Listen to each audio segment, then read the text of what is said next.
Hi guys, and welcome to another BigLipz podcast. This is episode 3 of season 2, where we have changed it up a little bit and now we're talking specifically about TV. So for those who don't know, my name's Kathryn, joined as always by my good friend Sam Macaulay-Blair. Hey. We are basically current and former film students. Started the podcast obviously just talking solely about film. But after a whole year of that, we decided we'd change it up a wee bit, as I said, and now we're talking about TV. So this week, sorry, for anyone who's seen any of the podcasts before, I've probably noticed that I've mentioned this program quite a lot. I've got a lot of love for this program. But instead of making Sam watch the entire series, I've decided to pick one specific season, and that is of course American Horror Story, and the season I've chosen is season 3, which is Coven. So yeah, basically for those who haven't watched it, watch it for one. But so basically the story just revolves around this coven of witches, and their kind of quest to survive almost, and just what's going on with them. So Sam, I don't know if you're definitely not as big of American Horror Story fan as I am. So I wanted to know, first of all, have you watched any of the other seasons, or what are your thoughts on American Horror Story, like, generally? So way back in the day, like literally when I was a film student the first time round, I watched, which was when the show was quite new as well. I watched season 1 and 2. I can't remember if season 3 was out at that point or not, or was just about to come out, or had just come out. But yeah, it was like literally like start of 2014, I think, was when I watched the first 2 seasons, because I'd heard a lot of good things. I'm a big horror fan. I was like, I like the idea of, I think, I'm trying to remember if like season 3 was out or not, because I knew that I think it hadn't properly been established that, or at least people weren't 100% sure yet if they were doing the whole every season's going to be a different thing. I remember it just being the case of like people being surprised with like season 2, that being like completely different. And I remember going into season 2 not being sure how it worked, if there was going to be like threads carried over or references to like stuff that happened, or any hints. Like I didn't know exactly how it was going to work, if it was going to be completely like independent, or if it was going to connect. So it must have been, definitely was like in the infancy of like the show's time. But yeah, my thoughts on American Horror Story are generally not that positive. Okay. I gave like the first season, I gave a fair chance. The second season, again, I was like, okay, well, it's going to be a completely different. Well, I was like, I've heard it's quite different, so I was like, I'll go into that and see how I fare. And I genuinely, like, I think I got halfway through the second last episode, and I remember thinking, I was like, if I stopped watching it here, would I ever be compelled to find out, like to watch the extra episode and a half and find out how this season wrapped up? And the answer is no. I have never ever wanted to go back and find out. I don't care. I genuinely was enjoying it so little that I was just like, I could walk away from this thing right now and probably never regret it. And yeah, so I thought for me American Horror Story was buried, but I mean, resurrection is a theme in Coven, and so she rises again. So yeah, I went for another bout with, which, to be fair, again, I was like, I didn't enjoy it in the past, but I was like, okay, well, it's been a long time. It's a new season. And the interesting thing with American Horror Story, because like I remember what my brother was a fan of it. He was like one of the ones who was like, yo, you need to watch it.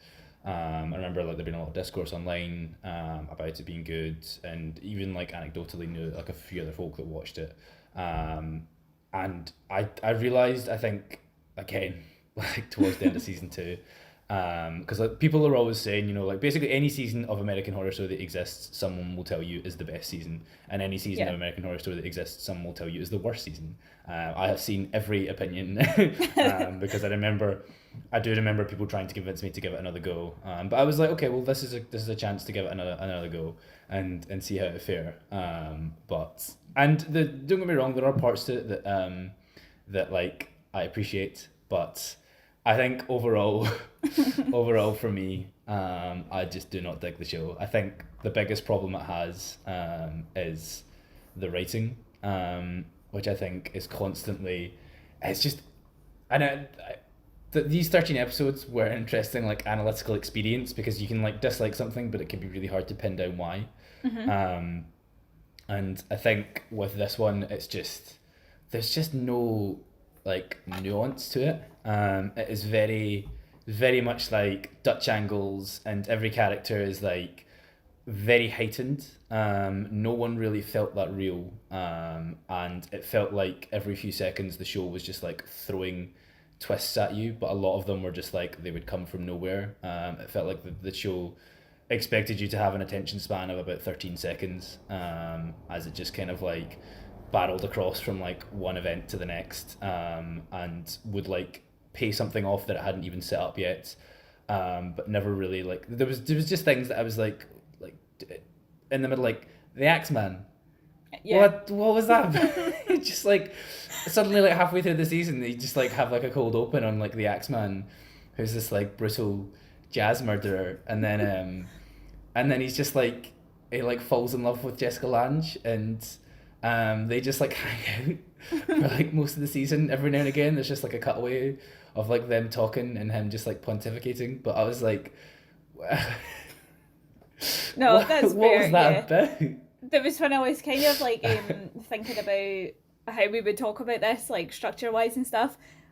Obviously we'll get to it later on, but one of the questions I had was like, do you have a favourite kind of plot line or whatever? Because when I was thinking about it, I was like, God, a lot happens within this. Does happen. Within this season. And I think because like I've seen most seasons of American Horror Story, and I've by and large seen them more than once, they kind of, and because like you're saying they have there's different characters that maybe run through different seasons, or there's people like, so in Coven, one of the characters, Madison Montgomery, her surname's Montgomery, so that ties it back to the murder house where the crazy doctor guy, he was Dr. Montgomery. I think because there's so much of that, it's quite difficult sometimes to, which is bizarre since every season's different, but it's quite difficult to like differentiate what happened in which season. So, yeah.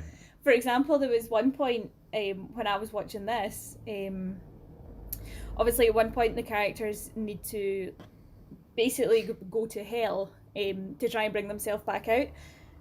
And the whole time I was watching it, I was waiting to see Madison's hell, because I know for a fact that I've seen it before, but I'm pretty sure it was in like a whole other season. I think it was a lot later on, but I was so confused as I was watching it, like, why haven't we seen that yet? Like, I definitely didn't make it up. It's not from another movie. It was definitely American Horror Story. But yeah, no, I think that's super interesting. I think, funnily enough, one of the things that I enjoy about American Horror Story is that it's a wee bit like, I don't want to say campy, but and that is like it's like pulpy campy. There's that sort of like, that is the ballpark of like what the show is tonally. Yeah.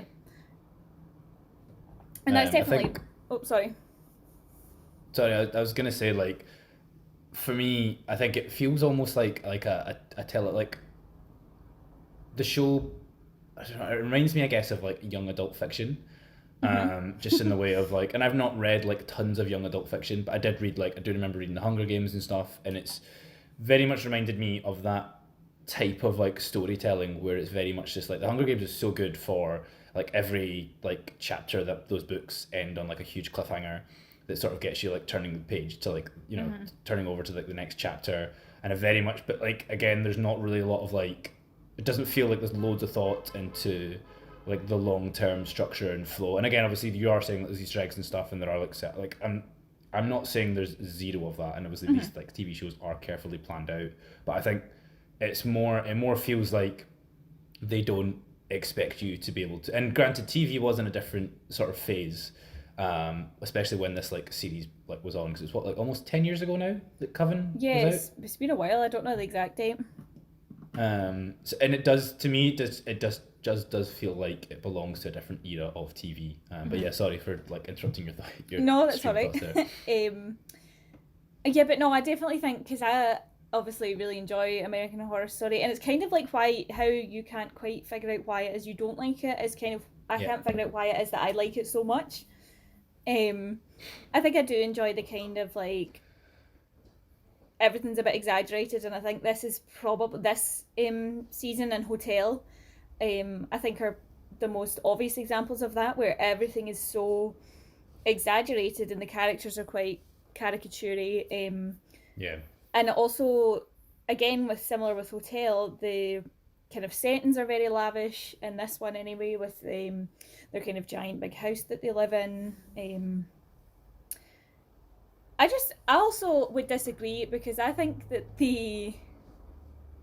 I feel like I know what you're saying about like the camera angles and the Dutch tilts and things like that, but I feel like it's done so like it's done throughout the series that it's not, because you know how it's very jarring when you're watching a movie and it's got a Dutch tilt for no reason, or there's only like one of them. I think it kind of, my opinion anyway, it kind of like adds to that kind of thing that I like, the vibe that it's a bit weird and a bit kind of supernatural, because these are witches. Yeah, it is absolutely like wrapped up in the package of the show. Like it's such a big like component of its style, and of its flavor. And the same with like the soundtrack as well. Like the soundtrack is very like sort of stylized. What like, and I'm pretty sure, just to like on a slight tangent, I'm pretty sure, because I don't know if it's the case with all of them, but I remember noticing in the first series. And I genuinely don't know if this was like a one-off thing, or if it happens a lot and I've just never picked up on it, because it's like a really weird thing to do.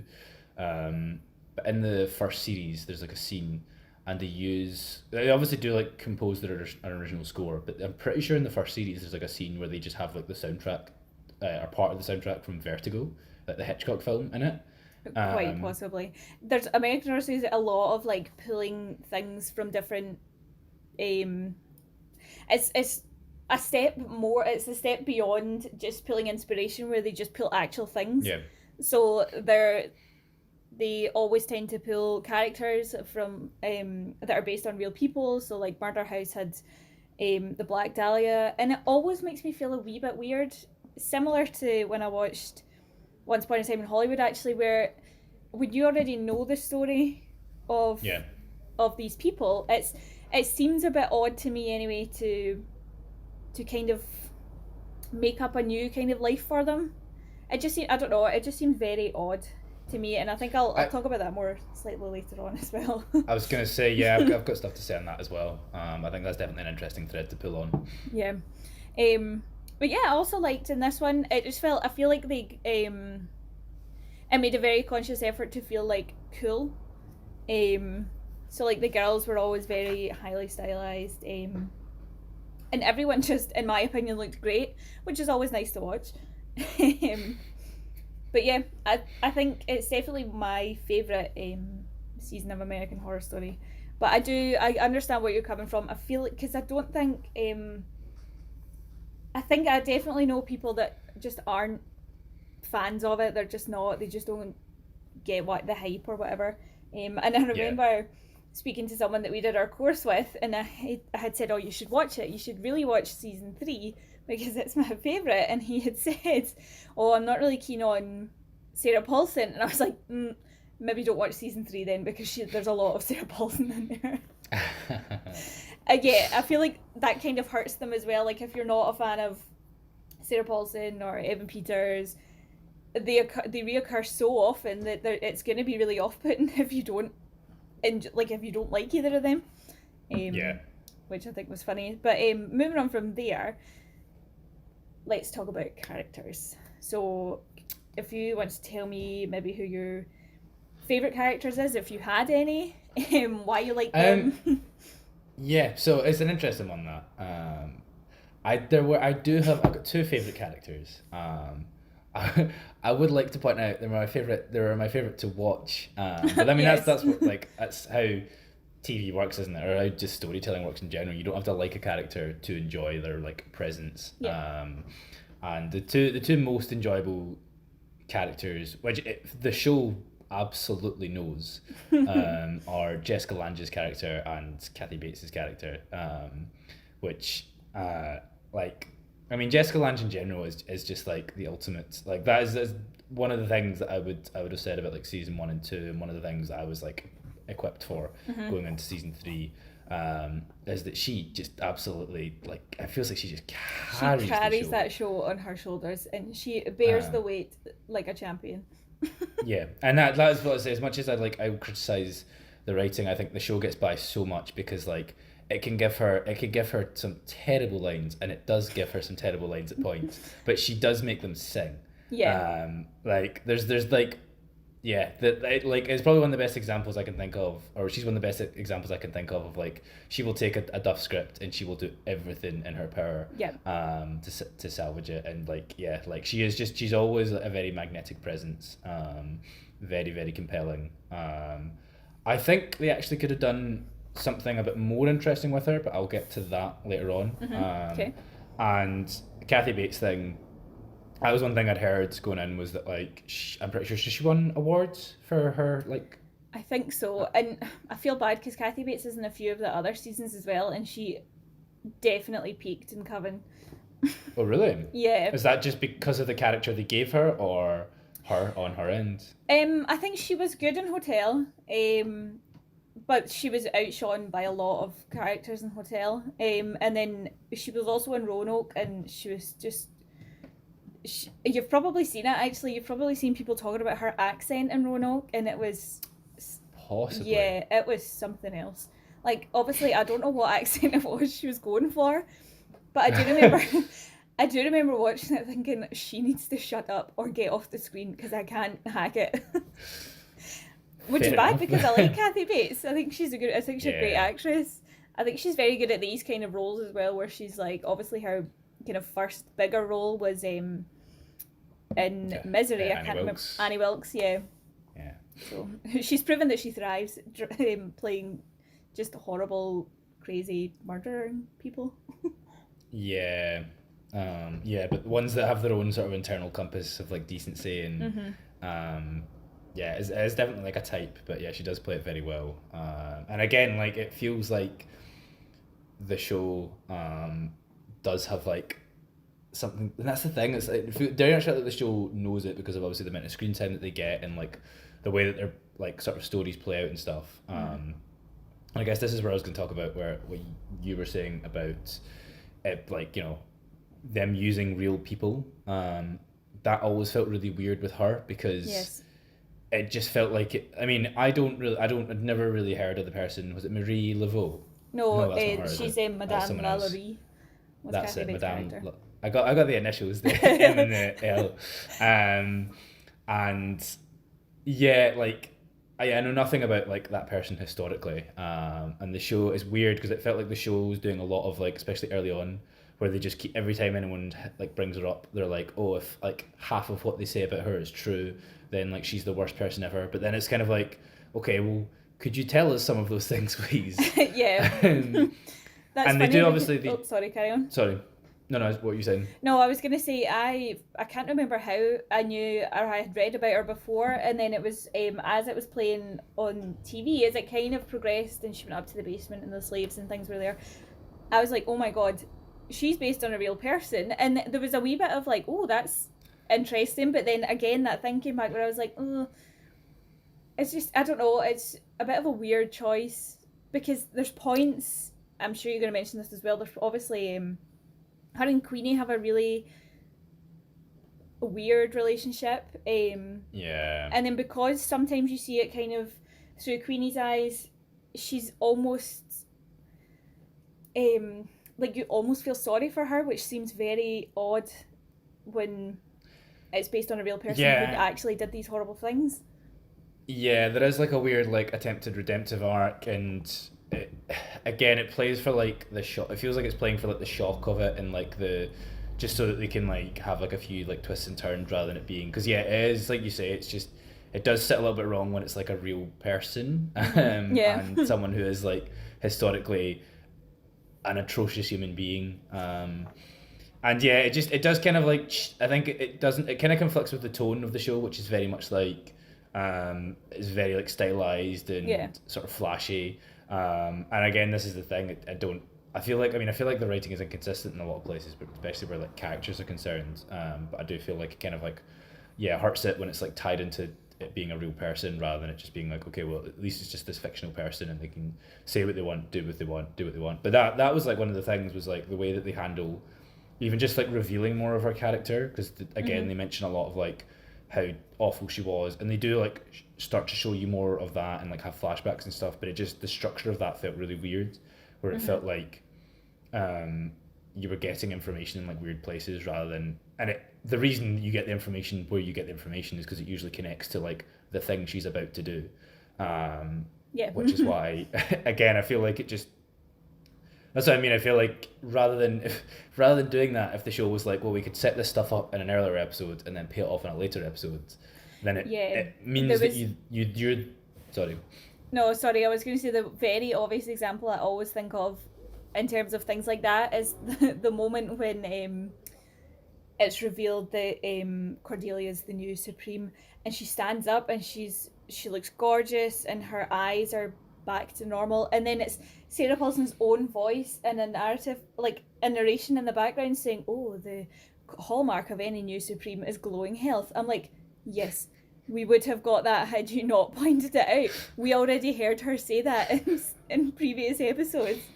I remember that's very, exactly. I know what you mean. Sometimes you do get very much hit over the head with things. I think that definitely, like, this is what I mean about being part of like a different era of TV, because it's part of an era of TV where like TV was watched weekly, and it's like that was obviously how TV held your hand a lot more before the age of like streaming services, before Game of Thrones really like became what it was. That was one of the big things that changed it. I mean, I know there were obviously like high quality, like well written shows before Game of Thrones that had their impact as well, but I think Game of Thrones coupled with like streaming and binging really showed TV shows that you can actually have like very complicated narratives, and people will pay attention and they will invest. And I think like obviously American Horror Story, it wasn't actually designed to be binged, it was designed to be watched weekly, to get you back week after week, and that's why it very much is just like, it assumes that you will have forgotten these things like 10, 11, 12, 13 weeks later, but at the same time it is just kind of like a bit insulting sometimes, because you're like, and like you say, especially something like that, which is, we spent a long time like going over like the Supreme and the like all the hallmarks and stuff, that it is just a bit like like thanks. We get exactly. But yeah, so what were your favorite characters? So one of mine was also Fiona. Because I feel like she was such like a nice, like kind of love to hate type villain, and when she showed how powerful she was, it was really like you could see why she was the Supreme and that she was like a force to be reckoned with. And I think it would have been nice to see a bit more of that, a bit less of the Axeman maybe. I did like, ironically, as well, he could be cut. I did like as well, like her absolute ruthlessness, where she was wholeheartedly willing to like murder everyone in that house, including her daughter, just so that she could regain her supremacy, basically. And that was kind of, that started from the very beginning, obviously the first episode where she meets that doctor and she like sucks the life out of him, basically. That was like a nice kind of turning point, like, oh god, she out for business. I also liked as well just her, she just like, and this is obviously partly Jessica Lange, where she just like oozed like confidence and charisma, like she knew she was the Supreme and she was working it. And there was a really funny bit when she'd invited Stevie Nicks, which was really weird, when she'd invited Stevie Nicks in, and Emma Roberts' character Madison comes over and had said something about, oh, I like Eminem, by the way. And Fiona just turns around and she's like, oh, Marshall, he would never be interested in you. And just that kind of effortless, like... I think she says, you're not his type. And I was like, is that like an implication that he's gay? Or was that just like a... like genuinely, I was like, yeah, because that line was... that whole exchange was really bizarre. Very funny, though. Speaking of funny, my other favourite character was 100% Myrtle Snow. Because she was the funniest thing. I don't know if she was maybe intended to be as funny I found she was. But I just think she was just, every time she was on screen, she was just so funny. And I think it's really funny because she was in a Murder House. She was the maid. And then That's where I recognise her from. yeah, she was Moira. And then I can't remember if she was in. Yeah, she was the kind of angel of death in Asylum, and that wasn't a very good role. But I feel like she absolutely thrived in this. This is the thing we were talking about where she just went over and above, and she was very over the top. But I feel like it was just so funny. I really enjoyed it. I felt like she was some like hilarious comic relief at points. Some of the things that she said were just hysterical, and one of my favorite moments in TV is when she's standing in the kind of garden bit with Cordelia and she's playing that theremin. Yeah, I was gonna bring that up. And she's having such a good time, and Cordelia's like, please stop that, and she's like, I just can't. I think she's similar to Fiona's character. She very much has her own set of like morals and stuff. But she's not afraid to like. So she kills the other witches in the on the council, and she does it for Cordelia because she's doing it for the coven. But at the same time, she kind of knows that that's not right. She's grievously harmed another witch, so she has to be burned at the stake. So there's like, I like that she was very much like for the well, she wasn't really for the coven. She was more for like Cordelia. So she was a much, I don't know. I'm rambling a wee bit now, but yeah, I get what you're saying. I feel like she definitely knew what she wanted. Basically, she wanted Cordelia to thrive, and then for the coven to thrive, basically, which I thought was interesting. And she was hilarious, and she was also like, when I spoke about style earlier, she was just maybe not my style, but she was working it. She was a style, that's for sure. Yeah, 100%. Going on from that, who would you say were your least favourite characters? Or the ones that you would, or any that you would like to mention? I know this could be a long list. So I was going to say, I have a list. Unfortunately, Myrtle is on that list. Oh no. Yeah, I know. I mean, I get what you're saying about like, there is something very funny about her because she's just a very like silly character. But I did feel like, again, she just like, she embodies like the inconsistencies with the show so like much where, like when she's like introduced, she is like presented as like she hates Fiona so much, and it is like her life's dream to bring Fiona down. But then like she just starts hanging out with her at a point, and I know there's like sort of like small jibes and stuff, but she just kind of seems very like a lot more positive than someone whose like whole life has been dedicated to like the downfall of this person and yeah, and the stuff. And I get it feels like the show is called American Horror Story, and one thing that I really like, I think on paper for me the show is like such a cool idea. I love the whole different like settings and genres and using the same actors and stuff. I think it's such like a cool idea, and even obviously the fact that the American Horror Story is not just they have like which again we'll get into in a bit, but obviously they have like themes that they want to touch on about like society and like they have like commentaries they want to make, and they tie that with like sort of mythology effectively, like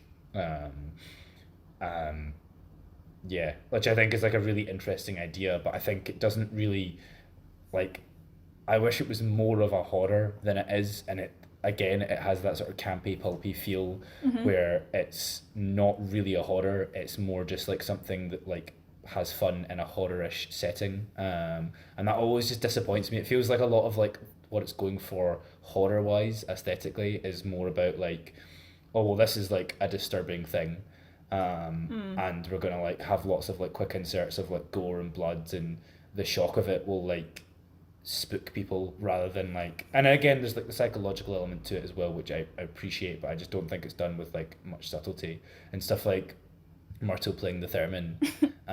It's just so I mean, like, you're not watching a horror film at that point. That's fair, yeah. Because there's one point, I'm sure, at that point, Cordelia's, her line seems really, like, jarring, where she says, I can't remember, but she says something along the lines of, it's creepy and it's weird. And I remember at the time hearing her say that and thinking, oh, that was, it felt a bit jarring, like what you were saying, like the writing's not particularly consistent. Yeah. So yeah, like I could see, I definitely like with Myrtle again, because she has like such a unique like flavor on this like season of the show. Yeah. I get the appreciation. On the theme of like unique sort of flavors for this one, I'll jump to the next one of one that just really didn't work for me, and again on the same sort of lines. Like this one probably a bit worse, but also featured far less. Papa Legba. Yeah. He feels like he's walked in from like a student production of like a horror film. With his horrible long fingernails and yeah, snorting and his coke weird off like sort of them. yeah, and his weird face paint and that weird like voice that he's doing. And he just like I didn't really that character was just really bizarre. And again, I felt like he was so much more the sort of campy side rather than being this like creepy, imposing figure, which he very easily could have been. Like the idea of the character's sound, the just execution of it is just like way off. 100%. I remember even the first time I watched it, because I've watched it a couple of times. I remember every time he would come on screen being like, "Oh God, here we go again." And there was a couple of episodes where there was a lot of him. Yeah, and every scene he's in just kind of plays the same, where he just like the exchange is like roughly the same. And yeah, like so I wasn't too hot on Papa Legba. Another weird one. Another weird one that I didn't massively dig. Spalding. Yeah, Spalding was one of my choices. Yeah, because again, they just literally they were like, yeah, creepy butler. That's like an archetype. That's the character. That's just what we're gonna do. Like we're not gonna fill in anything else to that. Like he briefly is in love with Fiona, and that's like again for like part of an episode, part of his character, but that never really goes anywhere beyond like the twist of him cutting out his own tongue. It's like that whole motivation for him just kind of exists very briefly for like the sake of that. Yeah, I feel like it's so brief as well and so kind of out of character that I remember even this time when I watched it, I was like, wait, why did he cut out his tongue again? Yeah, and I thought they were going to do something with, because at one point he has like Madison's corpse and he's kind of dressing it up, and I thought they were maybe going for some like, oh, his love is like transferred onto her in the sort of like same way of the Supreme, but no, they just kind of don't do anything with that, and again the love thing is just not really mentioned. Again, it's just like it's just very, very weird. One of my issues with Spalding was that it seemed very, very random that he was suddenly like a crazy weirdo who would like keep a corpse in his weird attic room filled with China dolls. Like I mean he was a bit creepy and he had that horrible long hair, but I wasn't getting those kind of vibes off him. You know what I mean? Exactly. Yeah, even like the dolls thing only comes into it then, and again it just feels like the show being like, but look how creepy this guy is, and it's like you could have. There's like so many ways that you could have done that, and you kind of had you obviously did have that kind of like off, like again like that sort of creepy butler vibe, but it's like you could have just like done that like at this level rather than like on this level. Yeah, and it felt like in the flashbacks he looked like pretty normal. He didn't exhibit. I mean, obviously he was a wee bit like kind of creepy, like you're saying, like a creepy butler, but I feel like it might have worked better had he just been like one of those butlers who like quietly tidies up after everyone's mess. Like he does it to an extent with Madison, but then like you're saying, it just escalates. It goes from like here to here in like 0.2 seconds when poor Madison's like just a corpse sitting on a chair. Exactly, and that's again. There's definitely like scope for they could have done that in a more interesting way, where like they could have set that up, and they do kind of have him like reappear a few times to like help deal with corpses. One thing that was really weird was like when Marie Laveau, and I actually am talking about Marie Laveau this time, when like goes through that weird subplot to like get rid of her. Yeah, why? I don't And understand that, because I'm like, well, has she ever even done anything to you? yeah, You say that you're concerned about the Coven, but you're not really. You're just kind of yeah, concerned no, about Fiona, but not really. yeah, exactly. Yeah, again, that was another thing that was just like he almost just like takes her out. It won't. Yeah, I was just like, what? Again, any kind of setup for that would have been nice. I love that as well, because Um, he knocked her out with the the doll that doll. he got Kathy Waite's character to go and buy from the shop. If it was that, do you know what I mean? If it was that precious to you, you would not be cracking someone over the head with it. I did think that as well. I was like, we've just watched you like acquire this thing. Like we've actually seen you acquire it, and you Yeah. just used like weaponized it. And I'm Why? like, what is it made um, of? Surely it would be a china doll, but if you smash it over somebody's head, surely it's gonna break.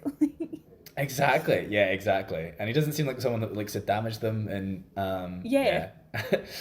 yeah, um, yeah. So that was yeah. Spalding was not that big a fave. And then I've got three more. Two of them are connected. Is it every member of the cast? No, this one I mentioned this one because he is a very minor character, and I don't even know his name. Sarah Paulson's husband in it. Hank. Yeah, Hank. Oh, of course he's called Hank. My God, I Surprised he's could have not called guessed like that. John Smith. Exactly. Yeah, and I think like for me, I just lost it with that character almost immediately. See when they have the scene of him, and he goes to the motel room to like meet that girl, and I think she opens the door, and obviously like that the visual of that, what's going on. The implication of it is like the twist enough, and I think his reaction is then he starts looking at her, and then she starts looking at him, and then they start like laughing. He starts like maniacally laughing, and then I think it like cuts to hard cuts to them having sex, and he's just like screaming, and I was like, why did they have to go so heavy with that?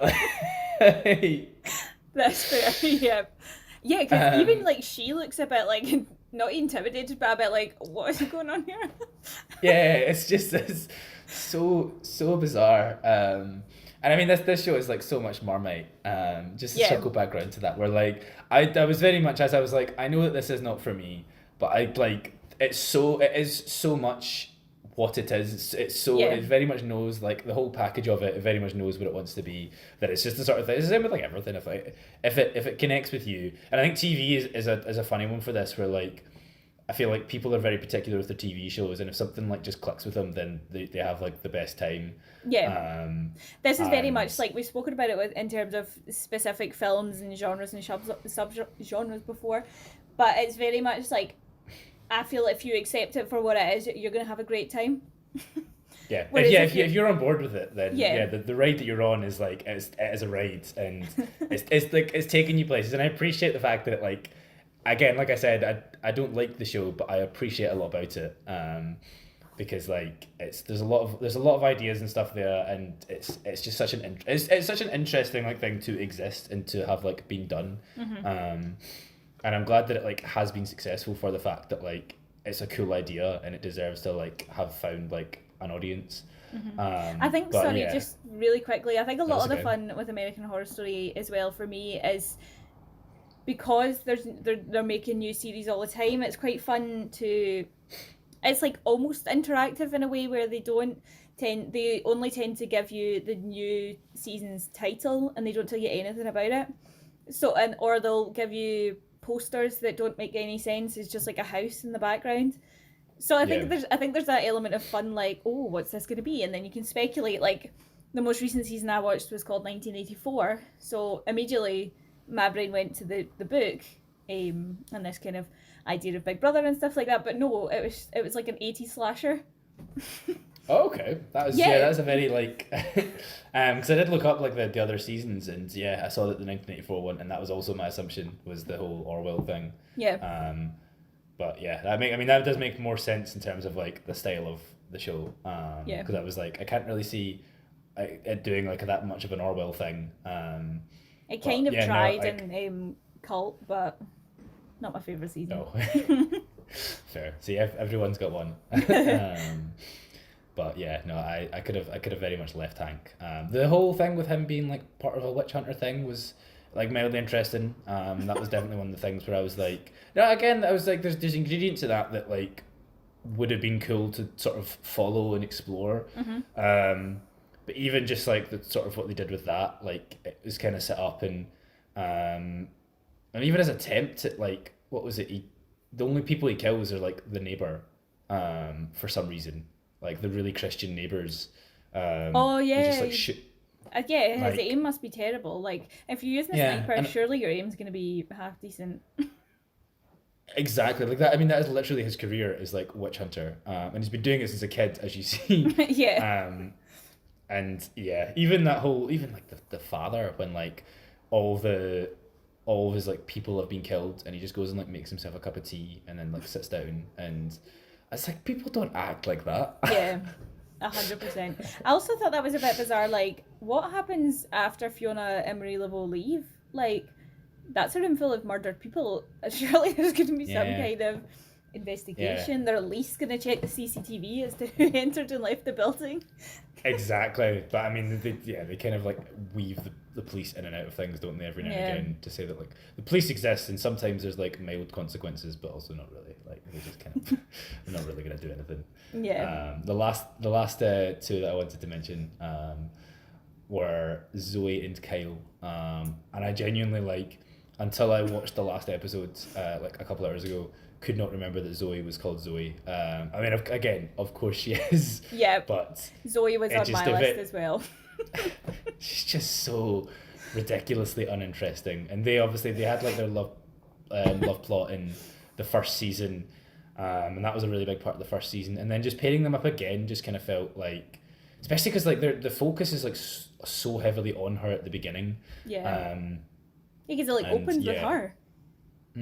Exactly. And Kyle as well, who's it just again every character has to have like weird stuff going on, and like every part of their life, like his sexually abusive mum, again like when from what you see of the character, I wasn't getting. No. And I know people hide things, but it didn't feel like that was even like in his like behaviors and actions kind of set up at all. It was, I thought there was that really, like you were saying, heavy-handed bit where they're in the tattoo parlor and somebody says something about like, oh, like a your mum joke basically, and Kyle's a bit like, oh. Yeah, he makes a point of cutting to him, and it's not even like a small look; it is like a really big like expression that he pulls, and it's just after you've had that reveal, and you're like, oh, I know what's going on in his head. I'm surprised they didn't have like a quick flashback. Even that, cause I know exactly. Even that, because again, that's a nice idea of like them getting tattoos and then him being stuck with their body parts. But again, it's just like set up in that scene and then shows him like looking at tattoos rather than like having the tattoos be a thing that you're maybe like wondering about. Yeah. Or like there's just like all these ideas that you can like build into a more interesting setup and payoff than it feels like they really did.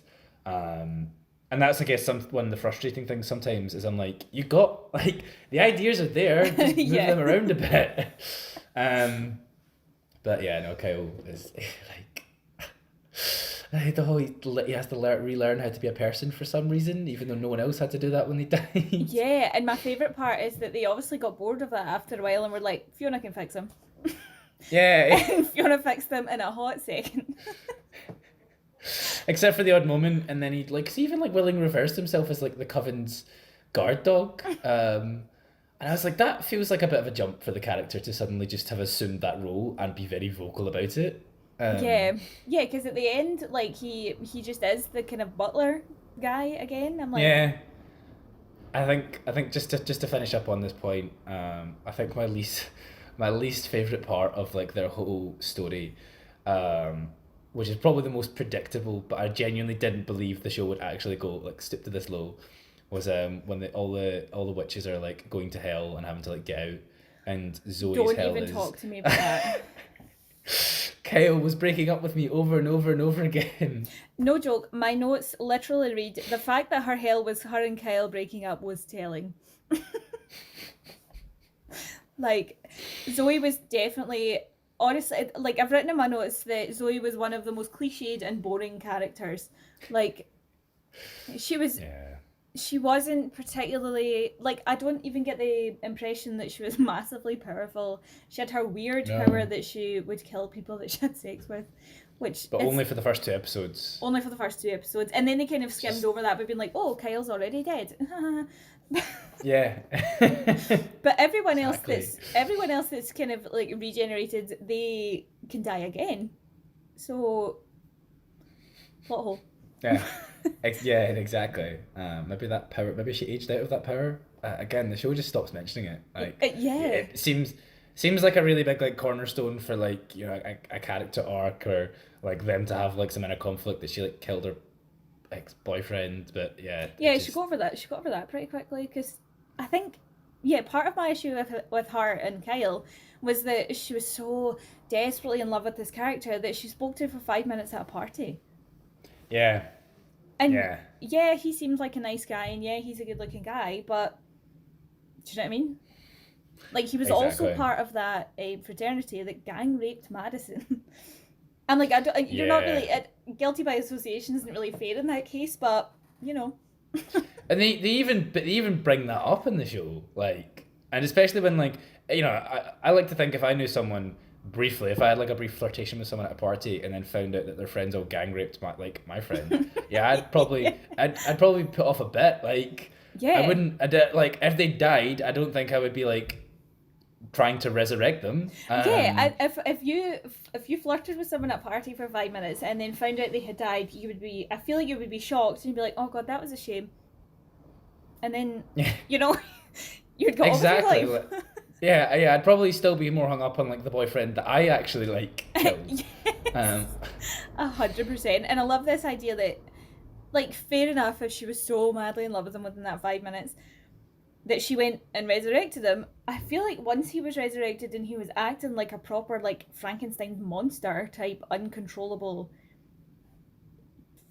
thing full of rage that was murdering everyone he came across, I feel like that would also turn me off a wee bit. yeah, exactly. It's based on the very little that you know. Like, Yeah. that's probably enough to just like end things. And I feel like Um, people are always, you're always on top of your game if you're at a party. Like if you were single and at a party, do you know what I mean? You would be on top of your game. That's not really a good way to judge people. yeah, exactly. It's not like a neutral environment in which like his character's being assessed. It's just like yeah. um, Yeah, yeah, but no. yeah, I definitely feel like she was so boring. I can't think of anything that she did other than be with Kyle and she was impaled. That's Her being impaled was one of the most exciting like things that happened things to that her, she and ever did, even yeah. yeah, and even the way they handle that was just like it just kind of like happens and like okay. Yeah. I love as well that they didn't, like, she was impaled out on the street in front of the house and surely there was other people on the street, surely there was people who heard Kyle screaming, like, Yeah, how did they get her down? exactly. Yeah, I know. Yeah, that would have been for a more interesting scene. Yeah. But no, good choices. Also, the other one I wanted to speak about was because I don't even know how I feel about her because she is very exaggerated, and that's Madison's like the character of Madison. Yeah. She was, I feel like she was very hateful and she was very spoiled, but I also don't think she deserved to be murdered twice. Do you know what I No, mean? yeah, and that's the thing. Like, I think again, it felt like there were parts because that's the thing. Sometimes she was enjoyable just for like the virtue of like just how that cliche. I mean, she was again just like another cliche character. Yeah. That they were like, yep, that's we don't need to add anything to this. Like that is the character. Yeah. Um, but yeah, like there are parts where it's just like, okay, well, I'm enjoying like the presence of this character, so I kind of forgave like a lot of like other stuff. Sometimes I was like, okay, this is a bit too much screen time on Madison. Like we definitely, Yeah. and yeah, like I also don't think she. I mean, she has it rough. Like she literally gets gang raped and then murdered twice. Um, Yeah, and and I she's think like, her and Zoe are like, yeah, we'll share Kyle, and then Zoe's like, nah. I know, and yeah, and that like love triangle exists for like again about 10 minutes, Yeah, and then is dealt with. when Kyle's like a Um, monster. yeah, exactly. And yeah, even the whole like again the inconsistent sort of like character writing, I thought like, and the show does basically call itself out on this one, but that's almost like its excuse to justify it. But the whole like her getting gang raped and then just being like, like briefly like sort of shaken up by it, but then not really, that like immediately then quite happy to jump the bones of another guy. And I feel like honestly, if you were like gang raped, especially by that guy's friends, then you're probably gonna have like a bit of like at least like reservations, lasting psychological damage, reservedness, and like it just felt like the show again being like, well, we need to get to the next exciting plot twist rather than being like, okay, well, we've had this really extreme thing happen to a character, maybe we should like sit in that for a bit and like actually do something with it, or just not include it. Like they could have given her a different motivation for like destroying that bus. Yeah, I feel like she was perfectly justified in destroying that bus. Exactly, yeah. There did not need to be like an argument after that. Like, fair enough. Yeah, I love the Zoe's argument. She was obviously all for everyone else on the bus, but not her beloved Kyle because he was an honorary guy. Yeah, exactly. Like, like fine. Kyle's acceptable collateral damage for that one. Yeah. So obviously we've spoken briefly before about the many plot lines. So did you have any favourite ones? Any ones that you wanted to talk about that stood out for the right reason or the wrong reason? Well, I think in my notes I just got like, is this, because you were going to ask about the most sort of shocking parts? So that's so we could just kind of incorporate them into. Because that's just easier to discuss, because I think the biggest sort of surprise, and the show ruined the surprise annoyingly, was the fact that they actually had Stevie, which you obviously talked about, they had Stevie Nicks turn up. But they literally have it come up in like the opening credits, guest starring Stevie Nicks. So when that happened, I was like, what? Is she? And then she shows up not long after, and I was like, well, that would have been a really nice surprise if they hadn't literally told us. Really funny, like the first time we watched it, it was me and my bestie that were watching it, and I don't know what we were doing, but we obviously missed that part, because when she appeared, my bestie was like, is that Stevie Nicks? And I was like, I think it is. Why is she there? Yeah, it's really weird, and they don't really do anything with it, which is kind of upsetting. Do you think the character of Misty came first, or Stevie Nicks came first?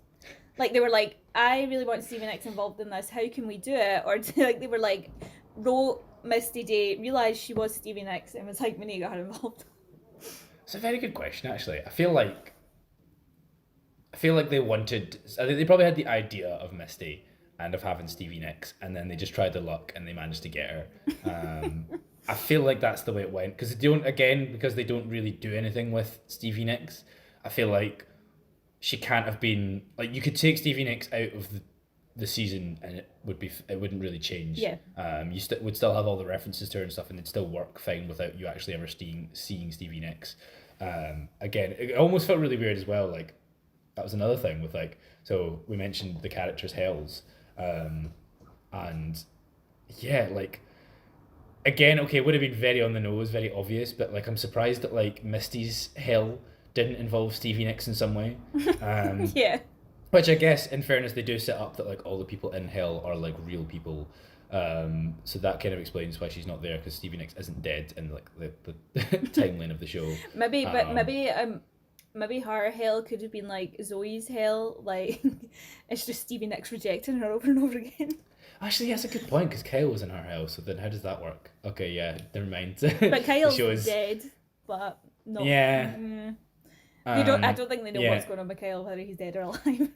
No, the hell thing bothered me as well, because like the logic of that was like again really interesting idea of like, you have these hells that are like, even the idea of like you having to find hells that work from multiple angles, where like it's your hell, but it's also someone, because they explain that like it's your hell, but it's also someone else's hell. But Marie Laveau and Madame Lalaurie, they like share hell. Yeah, and they and share the their own hell. Axeman and Jessica Lange, Fiona. But that doesn't work with the way that it presents it. Because like, for instance, Fiona and the Axeman's hell, he literally says, "I'm in heaven." Like, he's having the time of his life. So it's like, okay, well, that's not his suffering. They could have done. I thought they were gonna go for something with it being like, oh, he's with the woman that he loves, but she can't stand him, and he has to deal with that every single day, that revelation. But they don't. He's just like, oh no, it's my heaven, and they focus very much on it being her hell. But it's like, okay, but he is also there, and he's having a good time. So is he being rewarded for being the Axeman now? Yeah, I thought that was like with Marie Laveau's, no, not Madame Lalaurie, her hell. We already saw her in the past. She herself brutalized her daughters, and she locked them up for a year and was. Do you know what I mean? I'm like, she's already done it. That's not her hell. Yeah, pretty much. But also Marie Laveau. Yeah, and Marie Laveau had it out for like this incredibly racist woman, and did she not also already like kill her daughters? Yeah. So surely her torturing her daughters in front of the woman that she hates for like all eternity, also not really that bad a hell. Yeah. Like I feel like. Maybe you brought up something about the baby that she gave away to get. Yeah. Eternal youth and stuff. Yeah, maybe if it was her children, something about it being her children, but then also her children, then it could have, it has to be like everyone's kids that they could have done something there, but again, it just feels like a sort of half-baked thing. I think the funniest one was like the way that they introduced that concept, and that's like, so there is in this canon of the show, there is someone who's literally the very worst thing that could ever happen to them for eternity is they have to wait in line for chicken forever. They have to smell it but never eat it. That's like hilarious. I'm like, wow. What's their backstory? Yeah, they should have their own series. Yeah, exactly. American Horror Story Chicken Line. But yeah, so I went off on a huge tangent there, but I guess the hell thing was so you're the most shocking things. Another one was, and this was like a surprise, although again the way the show did it I thought was quite dumb. Sarah Paulson being blinded was obviously quite a shocking moment. Shocking. It was very silly, like she's just standing in a bathroom and someone in a cloak and a big hood comes in and there's like no reaction on Sarah Paulson's part. She's not like she just kind of turns around and then they throw something in her face and then she's blinded. Also, do they ever tell you who did that? No joke, Sam. I had to Google this before the podcast. I've seen it 3 times now and I could not remember who it was that blinded Cordelia, and it was Hank's dad, the witch hunting organisation. They sent someone out to blind her. Oh right, yeah, because I do remember they mentioned they like infer that, but they don't ever actually because they set it up to be like a mystery person and then. Yeah, and then Fiona, you saw Myrtle Snow doing it, which seemed very odd because that was purely for the audience. Like, Fiona was just telling a story. It was very misleading. Yep, exactly. It's just handled very weird. But the actual event of it happening was shocking. Oh, another one that I've got, and this one doesn't quite count. Because again, it's another one of the things that I thought was going to happen, but then didn't. So they establish obviously that Queenie is like a human voodoo doll, and when she has that whole thing with like Madame, what's her name, Madame Lalaurie, that's it, Madame Lalaurie, Kathy Bates, where she's obviously been terrorized and she's like, right, I'll go outside and protect you. And then she goes to like the Minotaur and she's like, no, I'm on your side. Like, we'll get her together, basically. I thought what they were going for was she was going to end up having sex with this Minotaur thing, and then Kathy Bates was going to have to experience that through her. That's genuinely where I thought that like scene was going. Yeah, and I was that like, would have been good. Yeah, I was like, that is like such a really, because especially obviously him being the victim and stuff. I was like, that's a perfect like way to kind of like tie that up and give her like a really poetic revenge, and it's really dark and really sort of horrifying. But no, they didn't do that. I definitely like. I remember watching that scene and being like, "What is going on here?" Like Queenie mentions very briefly at the beginning that she's a virgin, but I'm like, does she? I missed that. Well, I don't think she mentions it. Nan brings it up. Okay. That makes sense. But that's the only kind of time that she makes any sort of advances to anyone. Like, it's a very weird choice. Like, fair enough, Queenie, if you're a virgin, but there's better options out there than the... Yeah. Do you know what I mean? Than the literal, like, zombie minotaur. Yeah, that's trying to kill you. Like, no, Queenie, you can do better. And she Yeah.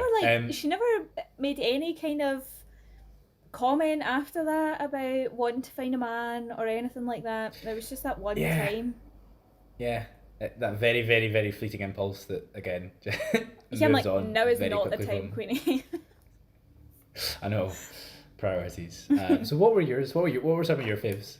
So one of mine obviously was Cordelia Be Blinded. I thought that was very shocking. And then in a similar vein, Cordelia plucking her own eyes out with the garden shears was horrifying. I do remember that was like we were talking about before, because like I like to get so into it. But at that moment when Yeah. she's kind of when she brings the shears up to her eye, it was one of those moments when you're watching it and you're like, oh my god, is this actually gonna happen? And then Yeah. she did it, and not only did she do it, she did it twice, because she hardcore had to do each eye. Yeah. So that True. was, and I thought it was funny is not the right word, but it's just almost agonizingly painful that it didn't even work, that she didn't get her second sight back. I thought it was a little bit funny. Yeah. I thought like Misty being trapped in hell was pretty grim, purely because it was, especially because she's the one that's got the powers of kind of like regeneration. So there's no one to bring her back. Do you know what I mean? Like Yeah. if anyone was going to be stuck there, you wouldn't want it to be Misty, because she would be the only one that could bring people back. And I think it was quite like ironic, obviously, that that's her gift, but she couldn't even bring herself out of hell. I thought that was pretty weird as well, because I was like,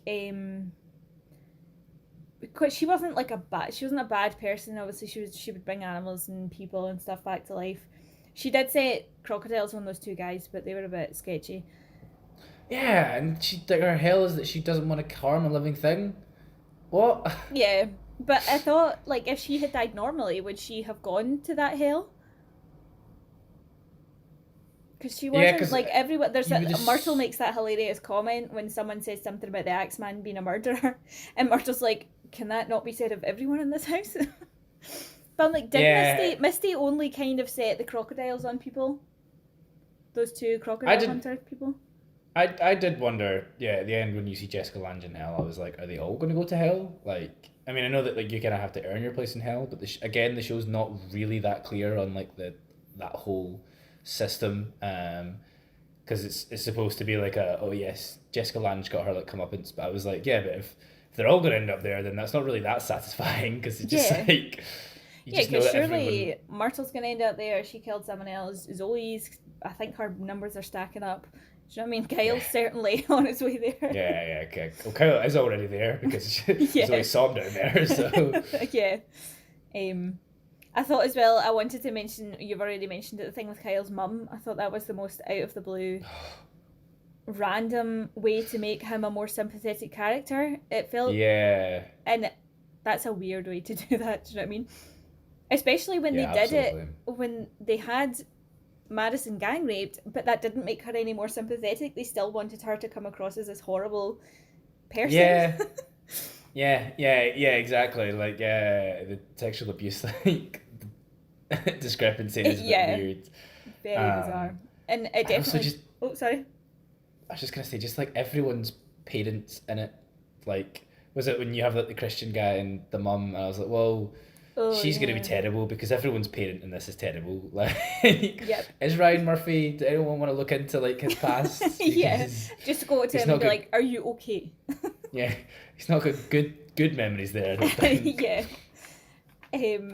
No, we've kind of touched on this next kind of topic before, but I wanted to kind of talk briefly about this kind of idea of maybe just like representation in general, or this idea that it's kind of like a thread in the beginning, and then it kind of tapers off a wee bit, where it's like this idea of like the white witches versus the black witches. So like their kind of coven, and then the Marie Laveau and her kind of, because she's the voodoo queen. So what we've touched on it briefly, but what did you have any striking Yeah, so thoughts? again, like, this was definitely one of the more like this again one of the more interesting ideas, and again that idea of like they're going with the whole route of, okay, well, the horror of witches and the creepiness that comes with that, and then they also have like the social commentary aspect on like the racist history of America, and obviously even the contemporary racism that still exists. And I think as well, it definitely worked with the setting because it's obviously set in New Orleans, which has got like a absolutely, yeah, crazy history as well.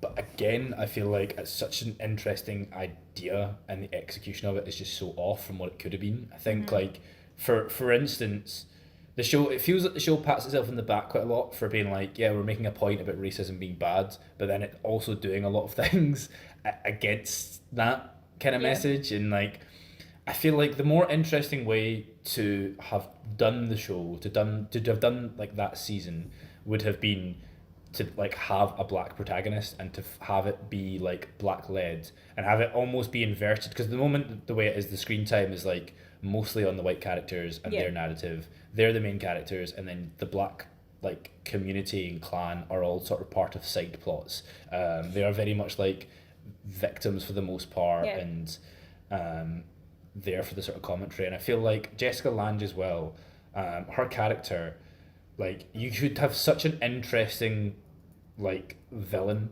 in her, if you dial up the whole racial aspect. You don't even have to dial it up a lot, because it feels like at points that's what the show is saying about her, but then she has that like bit where she's like, there's nothing I hate more than a racist, and it's like, you're at war with like all the black witches. What are you talking about? Like, you're not like racially clean. It was just, I feel like she would have played like into that role really well, and would have worked better if you'd had it the other way around, where she's in it a bit less, and you have more of this like narrative of, you use the sort of black like storyline as like the focus and develop that more, because again, the whole thing of the history of voodoo and the idea of there being like different types of magic and different sort of like formations of like communities and stuff, is like a really interesting thing to explore, and again that tied with like America's history, but it just kind of felt like you had like the show wanted to have a bit too much fun with like Kathy Bates's character, rather than like actually really taking that to like an interesting place. What were your sort of thoughts and stuff on it then? I think you made a really good point. I think had it centered on Angela Bassett's character, it would have been super interesting. I thought another thing that would have been really interesting was if we had seen them, Marie Laveau and Fiona Good, going like toe to toe to see what that would be like, who would win. Like obviously they've got very different types of magic, and you kind of see it, but it plays out more of like a tit for tat kind of thing. Yep. As opposed to like an actual battle where they're meant to be enemies, and Cordelia broke the truce by going to see her. But yeah, I feel like that would have been such a really cool thing to see as well. And I think obviously Marie Laveau is really powerful, but she is kind of like the only one, with the exception of Queenie, but Queenie's kind of with the White Witches, but Marie Laveau and her little community is the only one that seems to have any kind of actual powers. The other people just tend to be like helpers. I thought that was a bit like they definitely missed an opportunity there. Exactly. I also just did not. I like repeatedly kept not buying into, like even like the racists, and this is going a bit back to like Kathy Bates's character, but even just like how. I mean, it was very inconsistent, and they do kind of play it at the end that it was like, oh no, she was villainous all along. But there is very much, she seems to like embrace being like a black person's maid quite quickly, and is actually quite friendly to Queenie for the most part. Like they do have like a bit of a friendship, and that sort of stems from, she's like, oh, like she tried to save my life, and it's like, you had black servants. Like it's not like black people have never done something for you before. I don't think that would ever like humanize them at all for you. That's such a good point. I think even sorry, I was just gonna say, even just like how comfortable a lot of the black characters are around this like extremely racist like historical person. And surely had you grown up as a black person in New Orleans, you would have heard stories about Madame Lalaurie, so you would know exactly what she had done. I feel like you wouldn't be very comfortable with her being in a cage. and your work. Yeah. Do you know what I mean? Yeah. And Queenie putting her back together.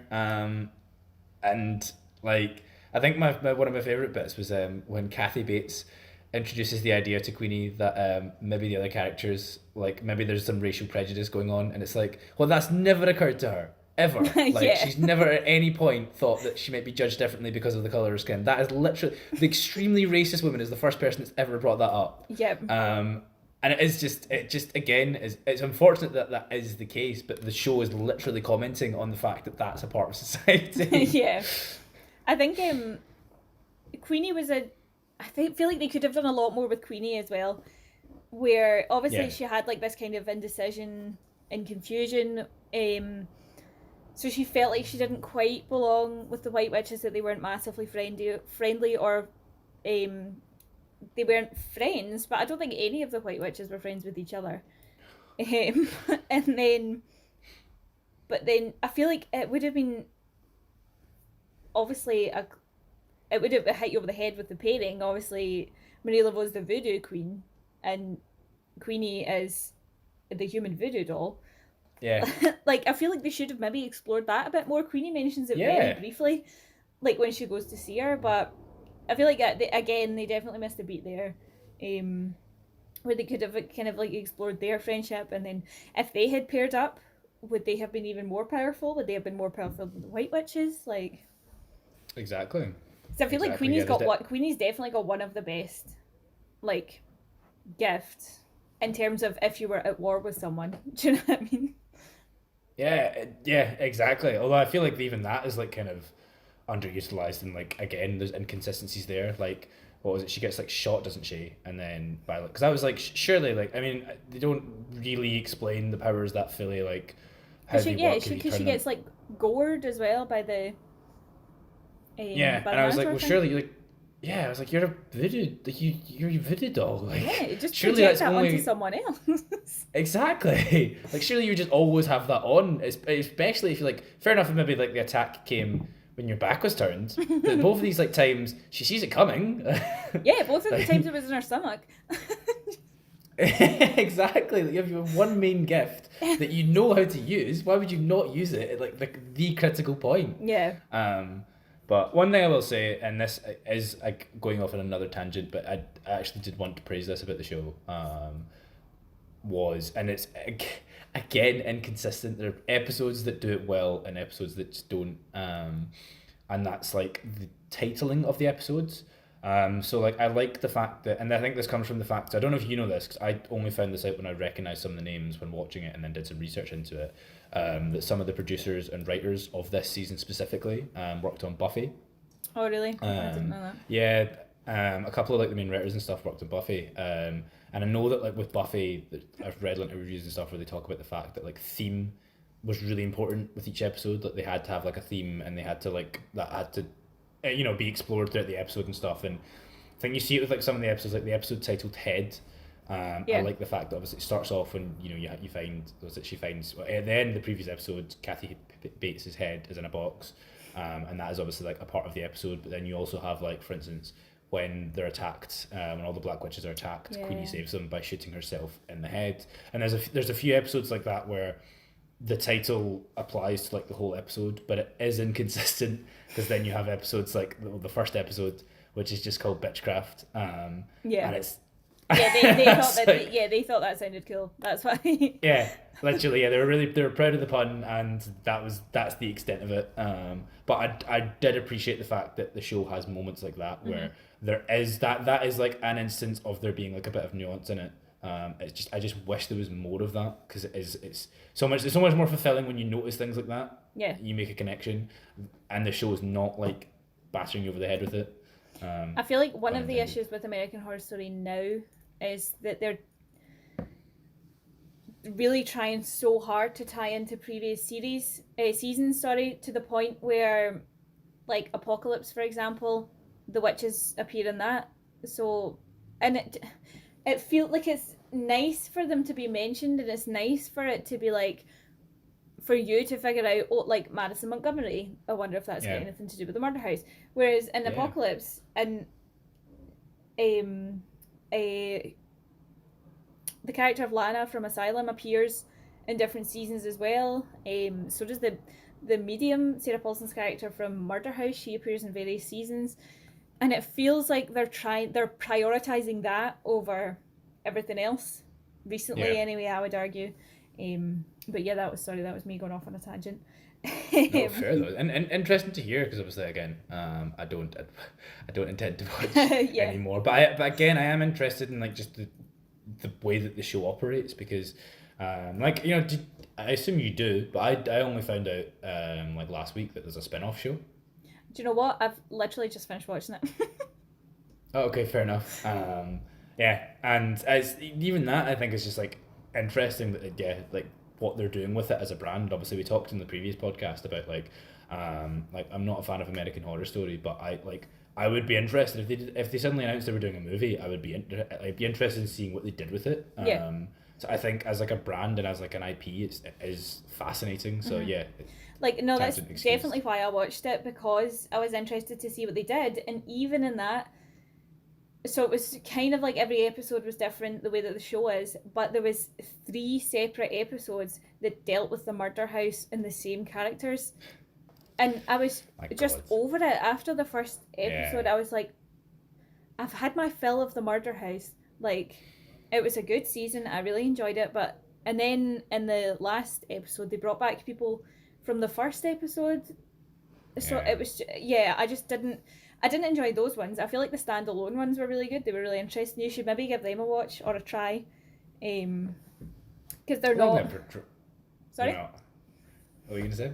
No, because they're not. The standalone ones that I preferred didn't really have anything to do with the murder house, for example. So they were definitely worth a watch. They were quite fun. But yeah, just quickly to finish up. I just wanted to talk very briefly about the Supreme, who the next Supreme was. This was a hard one for me, obviously, because I've seen it before. But I remember watching it the first time, and pretty early on figuring out who the next Supreme was. What were your thoughts? Had you figured it out? So, this is a weird one. Part of the show was ruined for me. Not ruined for me, but like I knew I think I knew at least one thing that was going to happen, kind of as it was happening, just because of like memes, basically, which you kind of had happen with The Walking Dead, didn't you? Yes. And I was like, when they're doing the whole like Jessica Lange is confronting Madison and about It's a surprise bitch. And then yeah, exactly. I'd forgotten about it until that scene, and then I remembered that meme just like being everywhere, and I was like, okay, in order for that to make any sense, Jessica Lange is gonna have to kill her. We're gonna have to think she's dead, and then she's gonna come back. Yep. So I knew that was happening because of the meme, and I did really enjoy that scene when it happened. It was nice to see it like actually play out in like the context. It does deserve like the memeage. It's like a great use of it. Yeah. But for some reason, because again, I know that I'd watched like season 1, then kind of gave up in season 2, so I didn't know if I'd looked at anything to do with. I definitely had seen some stuff to do with it, Coven, and obviously spoke to people and stuff, but I couldn't remember if. So I thought I'd spoiled, or had spoiled, the reveal of who was going to be the Supreme, and I'll put it the cheesiest way I can, because it's genuinely all I could think about the whole time was, I thought for sure the Supreme was going to be the friends we made along the way. Like, I genuinely thought they were all going to be the Supreme, and that's what like the show was doing. Because there was very much a theme of like the Coven thrives when we work together, and the Coven is at best when everyone comes together and works for the Coven. Yeah, no, that's exactly, true. and they had like everyone's powers were developing and stuff. So I genuinely thought they were going for that, and that was going to be the payoff. So I was surprised when it turned out to be Sarah Paulson. I was surprised when it turned out to just be Sarah Paulson. And a little bit disappointed, just because like I like the idea of it being them all.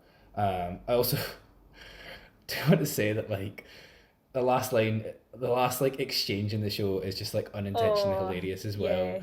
Yes. Because of how dumb it is. Where what is it? All the witches have like finally come in, and they're all like Sarah Paulson standing on the stairs with like Queenie and Zoe on I almost forgot her name. I almost I forgot saw her that. character there. On the other side, and then one of the brand new witches who obviously come there to like learn, all these questions about like who they are and their place in Having society and how no they doubt seen operate. Cordelia on the telly. Exactly, yeah. And one of them just innocuously asks, well, which because they're not really like it's not like she seems to interrupt anything. She just goes, what's it? She says, "What's the Supreme?" And then Queenie just goes, "You're looking at one," and that's it. That's the last line. And then of the Cordelia has show. this little like, yeah. Yeah, because it doesn't even like just cut there. It like plays longer. So she says that, and then everyone is just in silence for the next like minute. That's so true. And when she said that, like I laughed and I was like, "Please let that be the last line, please." And it was. And it was. I was like, that was the most fulfilling thing about the show, was the fact that they ended it on that note. But yeah, what was it that tipped you off to Cordelia being the Supreme? It was when someone threw acid in her face, and she seemed to heal from that very quickly. Yeah. And like, by and large, people who have acid thrown in their face are horribly scarred for like the rest of their life. Yeah. Have to get face transplants and things like that. But Cordelia's just like cleared up. That was what made me quite suspicious, and I feel like they were trying very hard to throw you off the scent of Cordelia, where they were really focusing on the younger witches, so that you kind of you thought maybe Cordelia's time had passed. And when I actually sorry. I actually thought that they had mentioned the potential of Cordelia being the Supreme at one point, because I was very confused when the show was acting like the idea had just occurred to them, and I genuinely was like, is this not, I thought this had been said before and like refuted. So I was kind of lost for like a moment. I don't think it was. Again, I think I was really thrown by the like what I thought the Supreme was going to turn it to be. So I think that might have just been like my brain doing a weird thing, but it was just made the whole like reveal really like bizarre. But yeah, sorry, as you were saying. No, I think as well, because they were obviously focusing on the younger witches, and then at the very first episode, I just remembered this when I was writing my notes today. Zoe, see, I forgot her name there. It's her kind of like narrative at the start, and she says like, oh, talking about how she's a witch, and sometimes it skips a generation. So I was like, oh, maybe they're implying that obviously Fiona's the Supreme, but it's skipped Cordelia, and Cordelia hasn't had any kids, so it's not got to go to the next generation. I also for a second thought it was maybe going to be Nan, because everyone was so determined that it wasn't going to be her. Yeah. I thought that was maybe going to be a thing, but then she died and nothing ever came of that. Yeah, they just drown her in a bath and then very quickly kind of like move on and forget about it. Yeah, and poor Nan didn't have a chance to come back. Like Spalding got to come back. Do you know what I mean? Madison was resurrected like twice. Zoe came back from being impaled. Yeah, poor Nan. She just goes away with Pippa like that. Yes, good point. Yeah, Nan does canonically go to hell. I wonder what her hell was. I don't know. I remember though, just very quickly. It must be an apocalypse when they come back, but Madison's hell is revealed to be just her working in customer service, and I thought that's the most perfect hell I think anyone who's worked in customer service can imagine. Yeah, that is absolutely brilliant, to be fair. Well, they tell you her, that's different to what she says her hell is in that episode, but that's a much better and more because she's interesting. on like a Broadway or like a The Sound of Musical, I think. Sound of musical, and she's not the lead. And when she said she's that, Louisa. like, yeah, of course, that's like what they're doing with it. But yeah, that's much more interesting as like an idea for like her hell. Mm-hmm. I think as well she would have been a really interesting choice for the Supreme, purely because it would have been interesting to see if she had gone down the same route as Fiona, or if they had managed to like kind of implore upon her the importance of being the Supreme and the Coven, and how, because that's kind of what I never understood about Fiona. Like, what's the point of being a Supreme if you don't have a Coven to be the Supreme of? Yeah. Yeah, you're not really anything, are you? Yeah, you're just strutting about. Well, one, again, so as we were talking before about the race thing, again, I feel like one of the more interesting ways they could have like paid off the Supreme thing would have been to have a Black Witch become the Supreme. Yeah, to have a big thing, yeah, exactly, and have that effectively bridge, or maybe not bridge, the whole like situation and just the exploration of that. Like, it feels like that's a missed opportunity to not have done something there. With like these two like races that have their like truce and everything, like, and are historically separate suddenly like now being connected. But yeah, they didn't really explore that. Another thing as well, which is again, I it is kind of like referenced in the last episode, and it reminded me and then made me think about this, is so every single time, like every single witch in the show is female, except for that one guy who was in the council. Yeah, but later on, Cordelia refers to him as their colleague.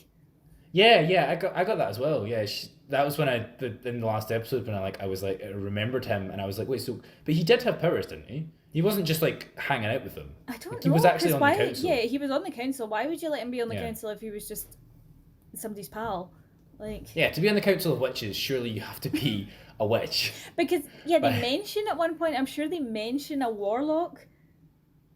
But I find it very weird that they mentioned that previous to Cordelia calling him their colleague. So I'm like, surely you would have referred to him as a warlock if that's what he was. Exactly. And yeah, it's a weird thing to like have again as like an element, but then just because they could have just not had that character and then the question wouldn't exist. But now it's like, okay, well, so are there more men witches, and what's their whole like deal? And yeah, even the council, like how like what the council is like two people. Myrtle's one of them. Yeah, and does the council just govern that one coven? Or do they govern all the covens? Yeah, and how do you get on the council? Like, surely that's harder than being supreme because their authority supersedes the supreme, doesn't it? Yeah, because they were questioning Fiona about things. Yeah, that's a good point. And and Myrtle's whole jealousy doesn't then really work when she's like above her. Yeah, that's very true. But maybe we just have to play the theremin to get in. Maybe that's it. Maybe they all did. That would have been a good scene had they all just that would have been their theremins. That would have been a good payoff. I'd have been there for that. Because of course there wasn't like in Asylum there was that musical number, and they kind of went for that for a while. Obviously we had Stevie Nicks, but they could have been in the background, do you know? Exactly. But no, I think we'll wrap it up there. But thank you very much. It's interesting. I always feel when you really, obviously, I really enjoy American Horror Story, and you're not as much of a fan. So it's interesting, I think, to see the different points of view. And I think what's most hilarious is that the things that you don't like about it tend to be the things that I do like about it. Yeah, I know, and I was very interested for this conversation just because we tend not to really disagree that much. And it's interesting going into this knowing that obviously we were going to disagree, and just like actually hearing like, and that's the thing. And I do feel bad because like it can be difficult, especially when you really like a show, to have someone just go into it. But I think it does make for an interesting conversation, and it's also interesting that we do also agree on a bunch of stuff with it. None of us are going to be remembering Zoe on her deathbeds. Exactly. Good point. Thank you very much as always, Sam. Very interesting to hear your thoughts, and thank you for joining me. And next week or next podcast will be mine again, so that'll be our kind of conceptual topic. I couldn't think of the word either. So we'll be back with that in a couple of weeks' time, and until then, see you later. Farewell. Bye.